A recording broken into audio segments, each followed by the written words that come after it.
Está con Rodrigo Álvarez haciendo este programa de todos los días entre las 11 de la mañana y las 12 del día, con repetición a las 23 horas, a la hora del descanso. Rodrigo, ¿qué crees tú que se debiera mantener de la actual Constitución? La del 80, que ha experimentado una serie de modificaciones. ¿Y qué crees tú que se debería agregar impajaritablemente? Partamos por lo segundo, por agregar, porque creo que es imprescindible debido a que la gente tenga este sueño de un nuevo proceso constitucional y de una nueva constitución. Yo creo que se debe mejorar profundamente lo que hoy día es el artículo 3 del capítulo 14, que son las normas sobre gobierno regional, provincial y comunal. Si tú sabes la Constitución de memoria, ¿para qué la traes? No, porque me la puedes dejar a mí, que tengo que seguir aprendiendo. Te la dejo feliz. Tengo que seguir aprendiendo. La traje y tú sabes bien que yo venía de otra parte y de otra parte la había llevado precisamente, por eso, pero te la dejo feliz, encantado, no hay problema. No, mira, ¿qué ocurre? Yo creo que esa parte es muy importante, que es todo el proceso de regionalización. Que nuestro país tiene que avanzar mucho, y tú lo viviste notablemente como alcalde, o sea, hay muchas normas comunales, provinciales y regionales que tienen que mejorar. Vamos a elegir por primera vez en la historia gobernador, y hay polémica, y tú lo has visto en los últimos días, sobre las atribuciones que van a tener. Bueno, ese capítulo completo hay que redactarlo. Como segundo lugar, te decía, hay ciertos derechos sociales que uno puede enfrentar de forma distinta. El capítulo 3 completo de la Constitución, en su momento muy aplaudido, tiene 26 derechos, un listado de 26 derechos.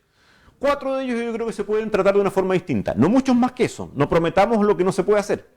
Pero esos 4 sí, por el tamaño distinto y el crecimiento del país. ¿Qué dicen esos 4? Son, no te digo fundamentalmente, vivienda, pensiones, educación y salud.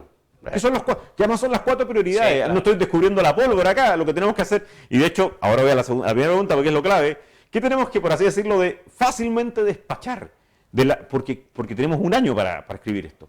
La Constitución, si uno la ve, y la gente que ojalá la empieza a revisar, porque estos programas son claves para eso, hay un montón de cosas que son estables en cualquier Constitución, de aquí y de cualquier país del mundo y en el pasado. Vamos a tener un capítulo sobre la nacionalidad y la ciudadanía de los chilenos. Vamos a tener un capítulo sobre el Poder Judicial, sobre el Poder Legislativo, sobre el Poder Ejecutivo, sobre el Ministerio Público, sobre la Contraloría. Esos capítulos son estándares. ¿Y qué se deben mantener? Eso se debe mantener. Autonomía del Banco Central. El Banco Central, por supuesto. Eso se debe mantener. ¿Por qué? Porque a mi modo de ver son no una conquista de Chile, es una conquista de la civilización, que es la separación de los poderes. Y de hecho se deben profundizar algunas materias. Entonces tú me dices, ¿qué debemos mantener? La estructura básica de un texto constitucional que es similar a los anteriores de Chile y a los comparados. Tener 3 poderes, tener una distribución del poder. ¿Qué debemos perfeccionar? Precisamente la organización del Estado como tal en cuanto a regionalización, ciertos derechos, no todos, pero ciertos derechos. Y tercero, una mejor, y esto va a ser uno de los grandes debates de la Constitución, una mejor forma de compartir el poder. Nuestro modelo, como tú sabes, es presidencialista. Yo creo que la discusión... ¿O no será hiperpresidencialista? Sí, probablemente si uno lo compara en la década del 80 con otros países era bastante similar. Comparado hoy día es hiperpresidencialista. No nos vamos, y yo creo que sería un error movernos a modelos parlamentarios, pero evidentemente ese compartir el poder significa compartir ciertas atribuciones que hoy día están entregadas al presidente en otros órganos, en otras instituciones. ¿Alguien dice inmediato en el Congreso? No necesariamente. Yo creo que fundamentalmente en gobiernos regionales. ¿Tú no ves un Estado con un gobierno semipresidencialista, con un primer ministro, o sea, un presidente de gobierno, o una cámara única, unicameral? Son dos cosas distintas. Y te digo, el semipresidencialismo es una opción.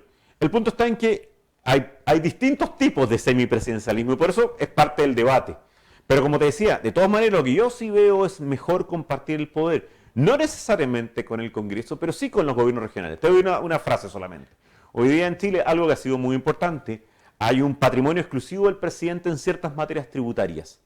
Yo creo que ese patrimonio también debe estar entregado a los gobiernos regionales para definir la capacidad de gasto de una región y para definir dónde atribuye ciertos recursos dentro de una región. No es que desarmes todo el sistema macroeconómico, porque creo que eso es muy importante, pero que sí compartas parte de las atribuciones. No necesariamente, insisto, con el Congreso, sino que también con otros órganos. Y digamos, ese rango de presidencialismo, semipresidencialismo, va a ser unas materias. Las cámaras, y esto es yo creo que hay que ser también cuidadoso en una cosa para los magallánicos. La historia chilena, salvo en 2 de esas constituciones iniciales que te nombraba, siempre ha tenido Cámara de Diputados y Senado, como la mayor parte de los países democráticos similares. ¿Eso por qué? Porque garantiza un mejor trabajo, garantiza una revisión, sí tiene un problema de lentitud. Pero yo creo que nos conviene, primero, yo creo que es preferible tener esa revisión de dos cámaras. Pero donde estoy convencido, que a Magallanes de todas maneras le conviene. ¿Ah? ¿Por qué? Porque la importancia relativa de los senadores de Magallanes, no estoy hablando de una persona específica, pero de los senadores como concepto magallánico en el país, es infinitamente más relevante, y yo fui diputado, que la importancia relativa de los diputados por Magallanes en la Cámara. O sea, la importancia en el Senado, por número que tienen los dos senadores por Magallanes, es enorme. ¿Ah?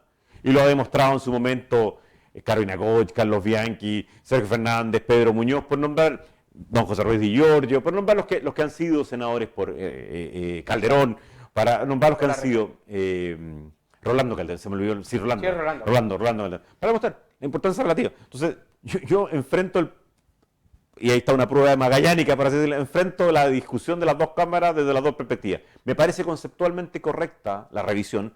Otra cosa es poner ciertos elementos para que sea más rápida esa revisión.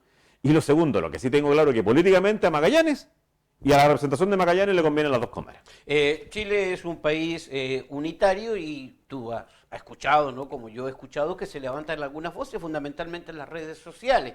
Chile, país unitario, descentralizado, regionalizado, bueno, poco descentralizado, sin ninguna duda, hay que empujar para lograr más descentralización. ¿Te suena esto de un país federado? Mira, como aludiendo a la historia constitucional, el artículo 3º ha ido incluso perfeccionándose. Partió con hablando de centralizado, después partió hablando de concentrado. Yo no voy a entrar no en la palabra específica. Lo que sí tengo claro, y es tú me dirías, ¿qué cosa me gustaría a mí dedicarme? Una de las cosas que me voy a dedicar si soy elegido convencional es esta. Lo que sí tengo claro es que la descentralización y la desconcentración, que son cosas distintas, tiene que ser profunda. O sea, varios pueblos más allá de lo que tenemos hoy día en la Constitución. No creo, no necesariamente eso, un país federal. Los países federales tienen otros problemas, ¿ah? Tienen problemas de ser por de pronto más caros como Estado. ¿Ah? Pero lo que sí tengo claro, pero va a ser parte de la discusión, Sí, claro. Pero lo que sí tengo claro absolutamente es que la descentralización y la desconcentración, y a eso me refería en lo que es compartir el poder, tiene que ser gigantesco. O sea, tenemos que avanzar enormemente. A eso aludía con el capítulo 14 de la Constitución y otras normas. No creo que sea la fórmula, la solución un Estado federal. Sí creo que es la fórmula y solución un Estado descentralizado y un Estado desconcentrado, que son, como te digo, conceptos un tanto distintos, pero que buscan lo mismo, una distribución del poder y una capacidad de decisión de las regiones. Estábamos hablando de los derechos sociales y tú bien decías, ¿no? Los derechos sociales, artículo 4, habla precisamente de los temas de la vivienda, de la educación, de la salud, ¿no? Porque no se pueden crear estas falsas expectativas en la Constitución. Pero la Constitución también habla de la familia, ¿verdad? Sí. Y yo te pregunto a ti, los tiempos han cambiado. Yo soy más viejo que tú, sí. pero ya en tu época teníamos una concepción de la Sí. familia distinta a lo que es hoy. Mira, y esto es bien interesante porque esto va a ser parte no solamente en este tema, en varios más. Muchas veces me dicen, ¿por qué la Constitución pone la base en la familia? No, la Constitución pone la base en las personas. Las personas libres igual en dignidad y derechos. Esa es la primera declaración de la Constitución. Después, como se va ordenando, dice, ¿qué viene después de la persona? Viene la organización social. ¿Cómo nos organizamos? ¿Y cuál es la primera de las organizaciones sociales que todos tenemos? La familia. ¿Qué es lo que yo creo que sería un inmenso error? Si tú me dices, ¿debe estar la familia nombrada en la Constitución? Yo creo que sí. Después de la persona, por supuesto que sí. Lo que no tiene la actual Constitución y lo que no tiene que tener ninguna Constitución es la definición de lo que es familia. Porque eso evoluciona. Y eso forma parte del derecho, de la ley, no de la Constitución. Una de las cosas que más tienen que tener claras las personas es que la Constitución, que va a regir de inmediato, va a tener un proceso de adecuación gigantesco en las leyes. Los futuros diputados y senadores, quienes sean, van a trabajar muchísimo después de la Constitución. Van a tener que adecuar un montón de normas de la Constitución, rigen de inmediato, hay otras que derogan y otras que tienen que ser adecuadas en el tiempo. La familia es un concepto para mí esencial en la Constitución, como concepto, pero la definición de lo que se entiende o no por familia es propia de la ley, y propia del legislador, y propia, por supuesto, de la evolución del tiempo. Tú me dices, soy partidario de seguir reconociendo, por supuesto, a la persona como el hecho esencial, porque nacen libres e iguales en dignidad y derechos, sí. ¿Soy partidario de mantener la familia? Por supuesto que sí. Soy partidario, por supuesto, de defender y propender pero la familia. la familia tradicional compuesta por papá y mamá, hombre y mujer para, para procrear, porque hoy hay familias distintas, ¿no? Por supuesto, a eso me refería. La familia que yo tengo es papá, mamá y mis 5 hijos y mis padres y mis hermanos. Pero creo, y esto, porque te digo, es tan importante, porque si no vamos a empezar a tener un problema gigantesco futuro de certeza sobre qué dice la Constitución.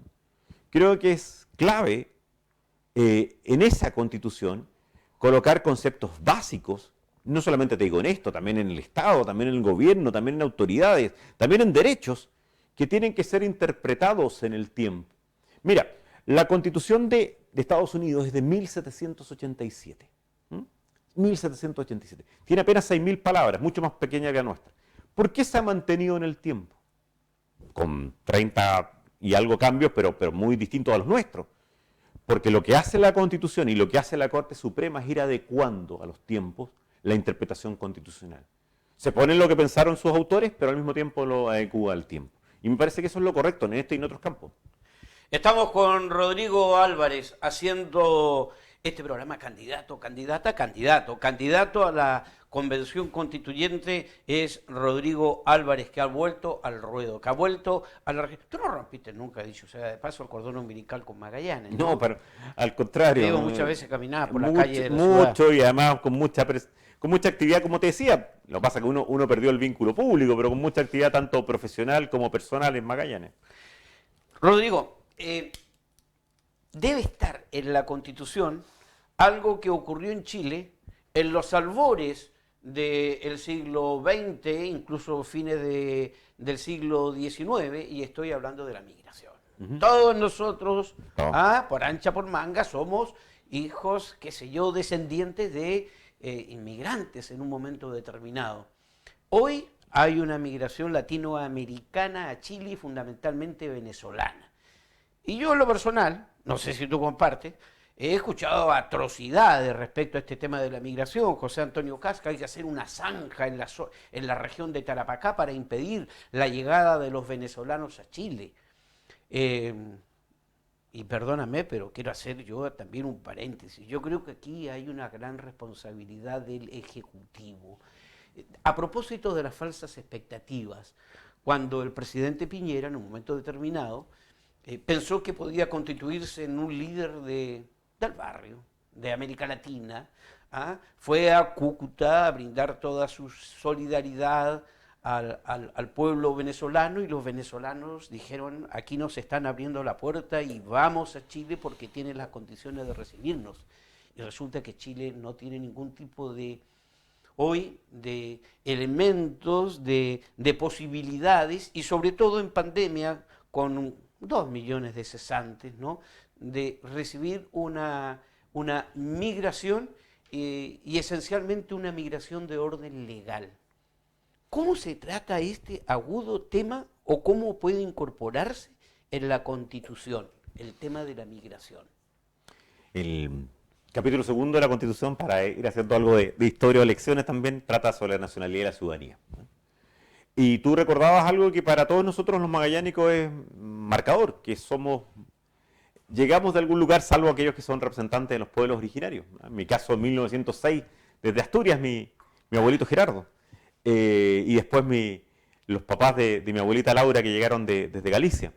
Así que tenemos creo, una obligación especial para tratar este tema, más que cualquier otro, porque somos hijos de inmigrantes o nietos de inmigrantes. De tu pregunta surgen varios temas. El primero y el más relevante ¿es el tema de la migración un tema central de una Constitución? No, no lo es. ¿Tiene referencia? Sí, por supuesto. Tiene referencia la actual Constitución, que hace que extranjeros, y tú conoces probablemente más de uno, puedan votar después de cierto tiempo en Chile, claro, en nuestras elecciones. Entonces, primero, constitucionalmente creo que tiene ciertos ángulos, pero son bastante menores, son, por así decirlo, de rayado de cancha. Lo clave en el tema migración es lo que tú señalabas, la segunda línea, que es una política de inmigración razonable, seria y legalmente establecida por la ley. Lo que tenemos hoy día es una crisis total de probablemente responsabilidades múltiples, donde el Ejecutivo tiene una responsabilidad gigante, de pasos ilegales, de presión absolutamente indebida también a todo nuestro sistema social, porque no está prevista, ¿ah? Y por eso lo están viviendo y sufriendo en algunas regiones. Pero, ¿cómo se soluciona este tema? Más allá de la referencia constitucional, con una política clara, hay una nueva ley, no se han logrado poner de acuerdo en la política, pero a mi modo de ver esto es imprescindible.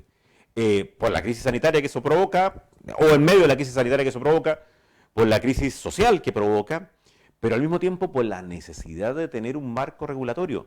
Mira, alguien ponía las cifras ayer. El nivel de inmigrantes en Chile en los últimos 2 años superan en proporción a nuestra población a la de cualquier país similar en el mundo o de los desarrollados. Hay países que han hecho un esfuerzo grande en esto y lo sabemos, los países nórdicos, Estados Unidos. No, en proporción lo que ha pasado en Chile es muy superior. Eso requiere que el Estado de Chile, que tenemos 7% de inmigración. Sí, y en Estados Unidos es 0,02, para que tengamos claro en el último año. Lo que tenemos que tener claro, o lo que tenemos que buscar es una política consensuada, pero por de pronto, dentro del marco de una legalidad del proceso. Lo que no puede ocurrir es lo que está ocurriendo en el norte, que además, pero perdón, si todos hemos visto, y hace poco vimos un desastre de una guaguita, un niño chileno, lo que es la inmigración a Estados Unidos desde México. Bueno, nosotros estamos bastante similares en este momento en la primera y segunda región. Con camino desierto bastante similar en altura. Trump pidió una muralla y casi está pidiendo una zanja, pero a ver, yo por eso decía, yo creo que los magallánicos que participan en un proceso constitucional, yo al menos siento que en esto tengo una responsabilidad especial, porque mi abuelo vino buscando a la América, como tus parientes, desde Asturias hace algo más de un siglo. Pero la primera expresión de este proceso es legalidad. Esto tiene que ser un proceso legal.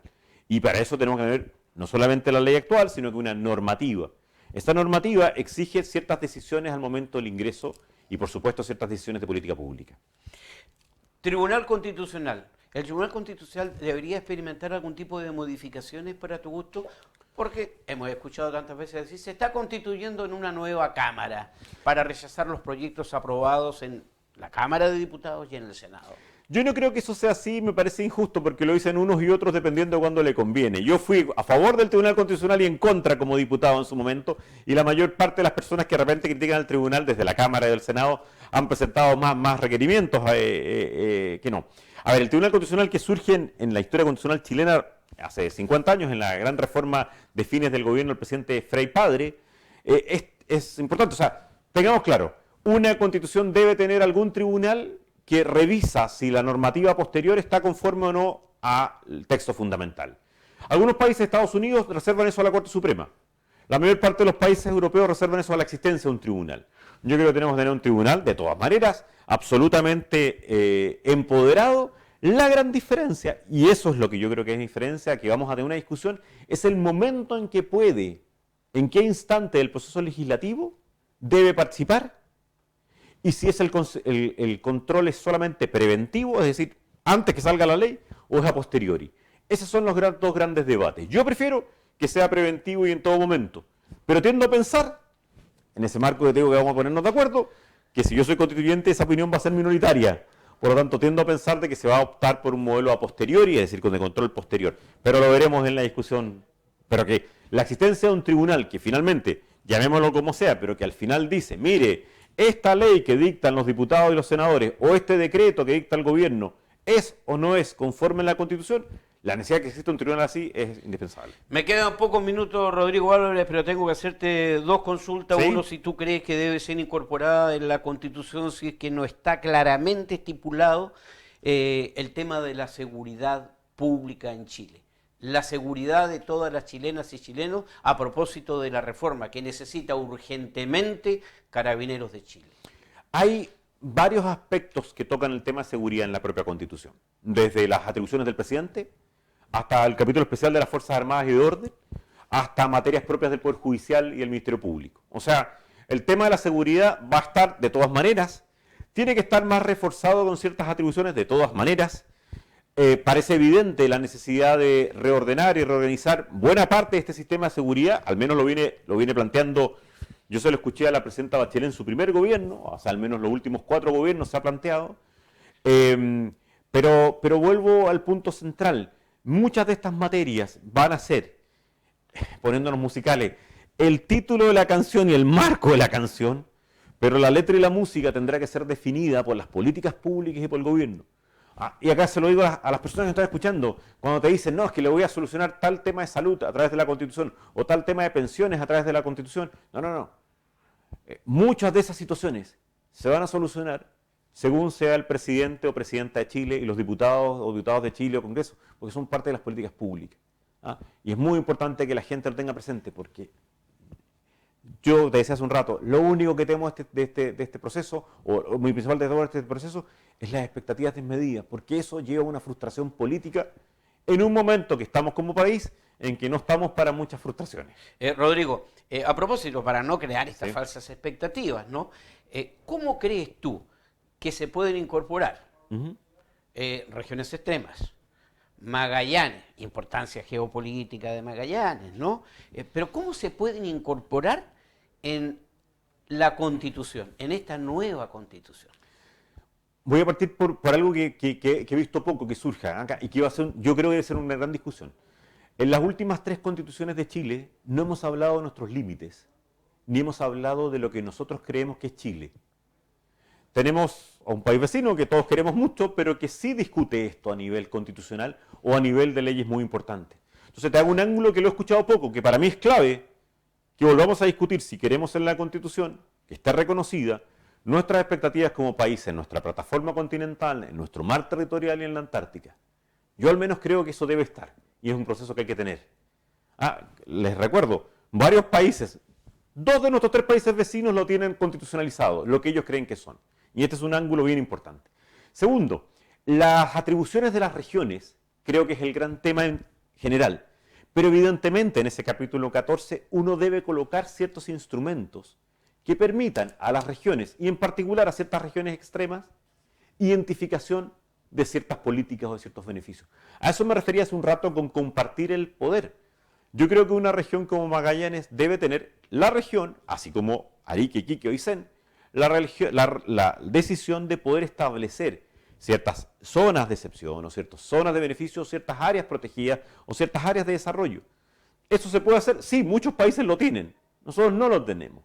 Pero reitero en el punto que esto forma parte de una mirada completa de un Estado que va a estar descentralizado, que va a tener una serie de atribuciones que yo creo que son mayores porque son compartir el poder para todas las regiones y donde además tenemos que pelear, por así decirlo, por algunas facultades o normas específicas, algunas, para ciertas regiones. Pero acuérdate de mí que el tema primero, que lo veo muy poco discutido, es un gran tema a tratar. Vamos a querer que en la Constitución se diga, cuáles son nuestros límites, qué creemos nosotros que es Chile.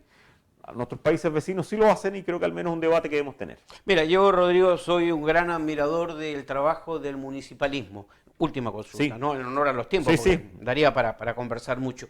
En la Constitución es posible definitivamente, no sé por qué, cómo, materia presupuestaria tiene que ser darle la calidad de gobierno local a cada uno de los municipios de Chile, que han demostrado claramente que es la primera puerta del Estado de Chile ante las demandas ciudadanas y fundamentalmente ha quedado demostrado durante todo este periodo post-estallido y durante la pandemia. Tú fuiste alcalde y yo quiero decirlo claramente, le saco el sombrero a todo el mundo que ha estado en esos puestos. O sea, cada uno tiene sus personalidades y perfiles. Yo quiero decir una cosa, yo fui diputado, pero le saco el sombrero a todos los que están disponibles a ser alcaldes transversalmente y concejales. Para mí es un trabajo no solo gigantesco, sino que de características que yo al menos no tengo. Te lo quiero decir así de claro. Y por lo tanto, mi reconocimiento chapó para todo aquello, y lo digo transversalmente, y tuve muy buenas relaciones con alcaldes y concejales de todas las tendencias políticas. Déjame volver solo a un capítulo que nombramos mucho acá, pero yo creo que es bueno que los magallanes lo vayan sabiendo, que es el capítulo gobierno regional, gobierno provincial. Ese capítulo ya no es ni siquiera remotamente similar al que nació en los 80. Fue mejorando. El presidente Lagos lo mejoró mucho en el 2005. Pero todavía falta mucho. Y tú lo sufriste en la ley de rentas municipales, y lo sufriste también en las atribuciones de las corporaciones, que fue una cuestión inventada en su momento para tratar de dar una salida orgánica, etc. Este capítulo hoy día tiene mucho mejor que el 80, sí, pero a partir del 2005, pero no, me tocó a mí participar directamente en eso, pero no suficientemente las normas de gobierno regional, gobierno provincial, y falta más normas de los gobiernos comunales. Entonces, ante tu pregunta, sí, y subrayado que sí, y yo creo que la Constitución insisto, porque lo que no quiero es que la gente entre más allá de lo que debe ser. Este es el marco. Esta es la norma común que nos puede permitir ponernos de acuerdo. Digo, Rayado de cancha, exactamente, ¿no? tú rayado de cancha en la cancha del Santa Laura, porque Sí. yo soy de la Unión Española. En la cancha Santa Laura. Bueno, ese rayado de cancha es lo que nos va a dar la Constitución. En ese rayado de cancha, en una de las áreas, no está el gobierno comunal. ¿Tiene que estar ahora? Sí, tiene que estar. Pero dentro del marco conceptual de un rayado de cancha.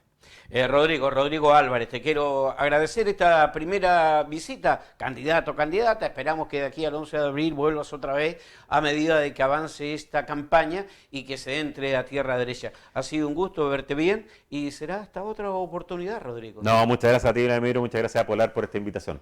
Y un saludo para todos, ya nos estaremos viendo en las calles de nuestras ciudades y por supuesto en otros programas. Rodrigo Álvarez hizo con nosotros candidata aquí en Polar Comunicaciones, programa que se transmite en directo todos los días de 11 a 12 a mediodía y por la noche a la hora del descanso a las 23. Muy buenas tardes, buenas noches y será hasta mañana.